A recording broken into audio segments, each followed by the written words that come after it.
हम वृंदावन की यात्रा के लिए और मथुरा वृंदावन राधिका सरकार, हमारे साथ में है शर्मा जी जो प्रोफेसर हैं और बहुत ही यहाँ पर बहुत वर्षों से वृंदावन में।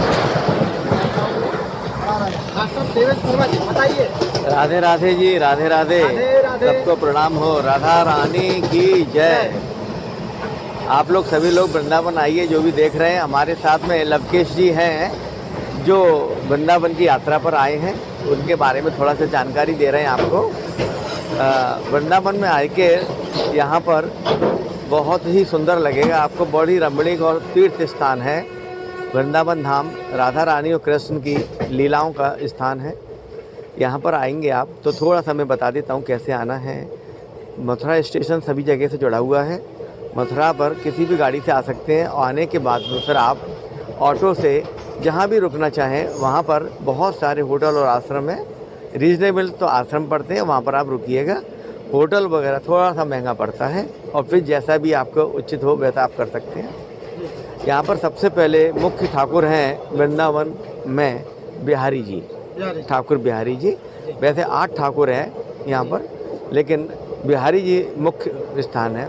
वहाँ के बगल में राधा रमण जी, राधा वल्लभ जी, दामोदर जी, श्री गोविंद देव जी और भगवान शिव भी आए हैं कृष्ण भगवान दर्शन करने। उन्हें गोपेश्वर महादेव के नाम से जाना जाता है। यहाँ पर जब कृष्ण भगवान के जब जन्म हुआ और लाए यहाँ आए, तब उन्होंने शिवजी ने भी इच्छा प्रकट की कि भाई हम भी कृष्ण के दर्शन करेंगे, लेकिन यहाँ पर कोई पुरुष नहीं आ सकता है। मतलब कहने के लिए वहाँ जो भी जाता है वहाँ एक ही पुरुष है, वो है केवल कृष्ण। वो कहते हैं मैं ही पुरुष हूँ, बाकी सब सखी रूप में या गोपी रूप में हैं। तो भगवान शंकर को भी गोपी का रूप रखे आना पड़ा, इसीलिए उनको गोपेश्वर महादेव के नाम से जानते हैं, क्योंकि वो गोपी का रूप रख के आए थे। हम लोग जो भी जाते हैं, हम हैं पुरुष, लेकिन वहाँ पर जाते ही हम सब सखी बन जाते हैं। ये भाव आ जाता है वहाँ पर, क्योंकि कृष्ण को ही पुरुष के रूप में माना गया है वहाँ पर, और राधा रानी स्त्रियाँ केवल वहाँ पर, और बाकी सब सखी और गोपी हैं। वहाँ पर एक निधिवन जगह है, बहुत ही सुंदर जगह है। वहाँ स्वयंभू प्रकट हुए बिहारी जी। और एक चीज़ और बताएं आपको, निधिवन में जितनी भी वृंदा हैं, वृंदा माने तुलसी, वो रात में गोपियों का रूप रख लेती हैं और कृष्ण भगवान और राधा जी का रास होता है वहाँ पर।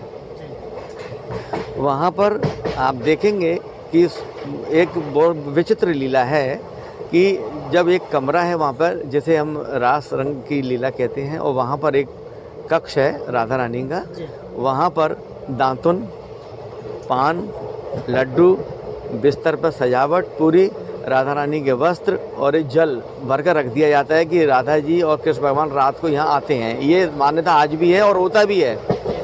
और सब जब सुबह वहाँ के 7 दरवाजे खुलते हैं तो वहाँ पर पान चबा हुआ मिलता है, दातुन करी हुई मिलती है, नीम की दातुन, बिस्तर बिखरा हुआ मिलता है, श्रृंगार बिखरा हुआ मिलता है, और पानी जो भर के जल रख दिया जाता है वो आधा मिलता है।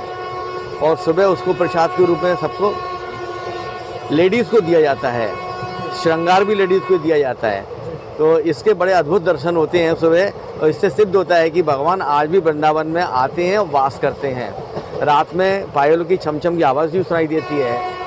और सबसे बड़ी बात, शाम को 6 बजे के बाद वहाँ कोई भी जीवित, चाहे वो प्राणी हो या मनुष्य या बंदर या चींटी भी हो, वहाँ कोई वास नहीं कर सकता। निधिवन की वो देहरी से बाहर हो जाता है, वरना वो या तो मृत्यु को प्राप्त हो जाएगा या वो पागल हो जाएगा। वो किसी को बताने लायक नहीं रहता कि उसने भगवान के दर्शन किए हैं। हमारे नेत्र में दिव्य ज्योति ही नहीं है कि हम उनके दर्शन कर सकें। वो गलती से भी हो जाते हैं तो फिर वो नेत्र ही नहीं रहते। ये है निधिवन की महिमा। उसके बाद आप जाइए, बिहारी जी के दर्शन करिए, और शाम के टाइम लाइटिंग में फिर आप प्रेम मंदिर जो कृपालु जी महाराज ने बनाया है, और साथ में एस्कॉन टेम्पल जो अंग्रेजों का मंदिर कहते हैं, बड़े भव्य दर्शन होते हैं राधा कृष्ण की वहाँ, वो ज़रूर करिएगा आप।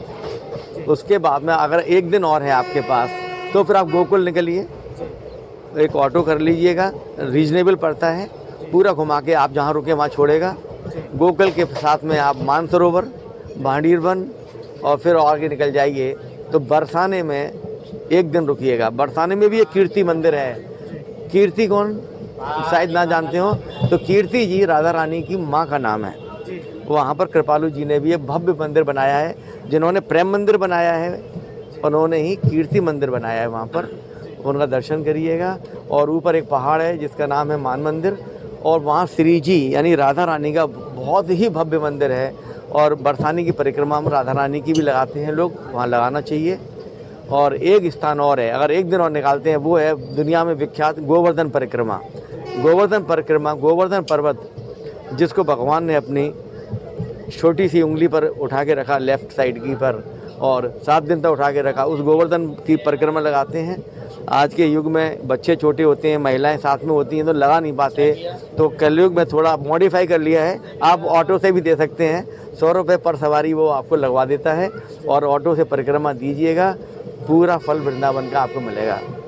जय श्री राधे राधे राधे राधे। डॉक्टर साहब, डॉक्टर मेरे साथ देवेंद्र शर्मा जी थे और इनने हमें वहाँ की जानकारी दी और राधेमय हो गए हम तो इनके ज्ञान से, इनके मार्गदर्शन से।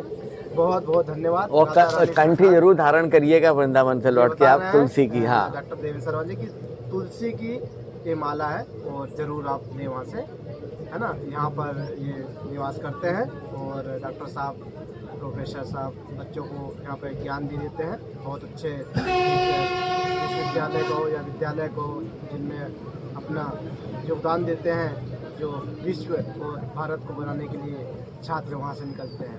धन्यवाद शर्मा जी आपका। जी राधे राधे, मैं राधा रानी की जय। स्वागत करता हूँ।